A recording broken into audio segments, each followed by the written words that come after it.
ગત 26મી જાન્યુઆરીના રોજ યાકુતપુરા વિસ્તારમાં રહેતા વસીમ મલિક તેમની દાદીનું અવસાન થયું હોય તેઓ પરિવાર સાથે હાલોલ ગયા હતા, જે દરમિયાન તસ્કરે તેમના મકાનને નિશાન બનાવી ઘરમાંથી સોનાના દાગીના, યુકેના પાઉન્ડ અને કેશ મળી 4 લાખ રૂપિયાનો મુદ્દામાલ ચોરી ફરાર થઈ ગયો હતો.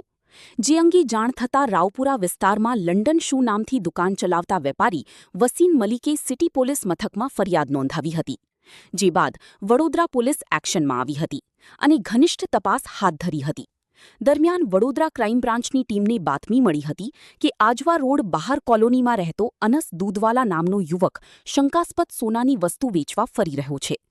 બાતમીના આધારે ક્રાઇમ બ્રાન્ચની ટીમે અનસ દૂધવાલાની અટકાયત કરી તપાસ કરતા તેની પાસેથી સોનાની વસ્તુઓ મળી આવતા પોલીસે વધુ પૂછપરછ કરતા અને આ ચોરી યાકુતપુરા વિસ્તારમાં કરી હોવાનું કબૂલ્યું હતું.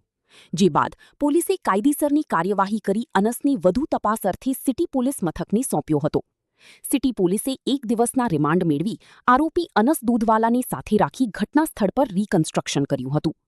અત્રે ઉલ્લેખનીય છે કે આરોપી અનસ દૂધવાલા દરજી કામ કરે છે અને ફરિયાદીના સંપર્કમાં હોય અવારનવાર તેમના ત્યાં આવતો જતો હતો અને ફરિયાદી હાલોલ ગયા હોવાની જાણ થતાં તેણે આ ચોરીને અંજામ આપ્યો હોવાનું પણ પ્રકાશમાં આવ્યું છે.